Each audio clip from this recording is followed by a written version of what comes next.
Mariano Diaz a fait son apparition, j'ai cru rêver les Madridistas. Salut à tous, j'espère que vous allez tous bien, c'est Torador. On va parler du match qu'on a remporté 2-0 face à une très bonne équipe de Leipzig.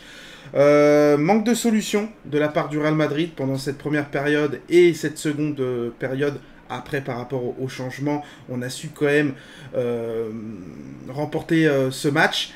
Mais c'est vrai que, alors oui, on parle de Benzema, qu'il y a une Benzema dépendance. Benzema, même par rapport à ce match, je sentais qu'il fallait cet attaquant qui décroche. Voilà, tu vas pas jeter ton dévolu sur Rodrigo, qui était avançante pendant ce match. Mais moi, clairement, ce qui me manquait, pour moi, hein, déjà qu'Eden Hazard n'a pas de temps de jeu, et qu'il n'en aura pas quand Benzema va revenir de sa blessure, faire rentrer au moins Eden Hazard, ça m'aurait fait extrêmement plaisir. Alors oui, certes, ça fait des années qu'il est au sein du Real Madrid, il nous a tous déçus, j'ai été déçu de sa prestation le week-end dernier face à Majorque, mais bon, tu sais que Rodrigo il en aura du temps de jeu, quoi qu'il en soit, même quand Carleto Ancelotti alterne avec Federico Valverde sur l'aile, ou après il le replace au milieu de terrain, Rodrigo il aura son poste, il aura du temps de jeu, alors qu'Eden Hazard on le sait tous que, moi en tous les cas Eden Hazard ça me fait chier, je vous le dis clairement, ça me fait chier, parce que quand moi on me parle de Eden Hazard, bah oui je suis dans le passé, je suis dans ces années à Lille, à Chelsea,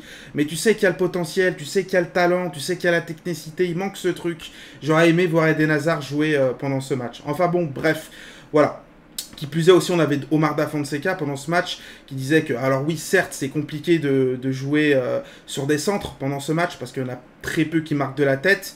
Rectification, Rodrigo marque quand même de la tête. Il nous avait marqué ce but face à Manchester City qui nous avait donné du coup cette place en finale et cette 14e Ligue de Champions. Enfin bon, bref, c'est sûr que lorsque tu n'as pas Benzema ou des attaquants voilà, qui peuvent marquer de la tête, bah, tu resteras en fait ton jeu à jouer à ras de terre, quoi.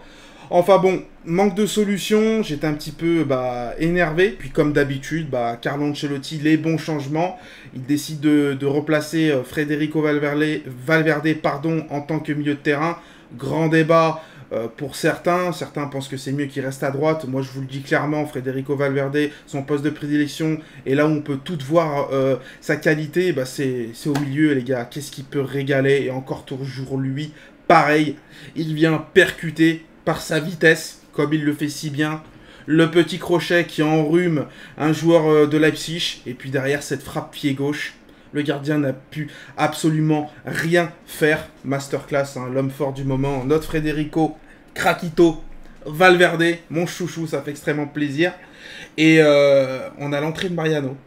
Alors là, je me dis, bon, tu fais pas rentrer Eden Hazard, tu fais rentrer Mariano Diaz, qui a pas fait son apparition au sein de cet effectif déjà depuis un moment.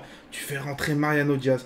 Franchement, j'étais dégoûté. Je me suis dit, est-ce que Eden Hazard va mal le prendre? Franchement, il y a une grosse différence entre Mariano Diaz et Eden Hazard. Enfin bon, bref. Ça, c'est un autre débat. Maintenant, après, on a ce deuxième but, voilà, sur Marco Asensio, pendant cette période de mercato estival. Vous le savez tous qu'il était annoncé potentiellement sur le départ, peut-être en Italie, du côté de l'AC Milan, ou en Angleterre.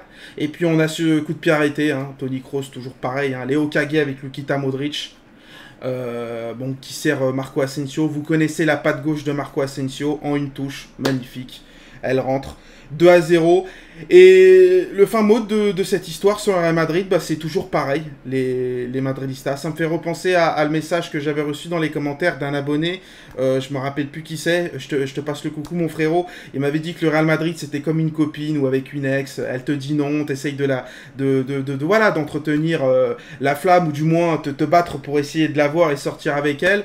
Et au final, elle te dit non, mais pendant les dernières minutes et le dernier coup de poker, elle va te dire oui, du coup tu sors avec elle. Enfin bon, bref, là je suis en train de m'évader.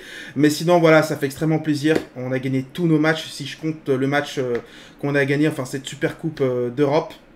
C'est un clean, c'est un sans faute, même si on s'est fait un petit peu peur. J'allais oublier qu'il y a eu un penalty non sifflé, c'est une faute où Luka Modric était dans la surface de réparation. C'est dommage, et qui plus est, ce que je vais retenir aussi, c'est Nacho, le soldat. Voilà, on parle de Nacho, mais c'est une complémentarité qu'il a comme Valverde, et Nacho m'a régalé. Prenez tous soin de vous les Madridistas, et on se retrouve ce week-end à la Madrid Damas. Ciao, ciao.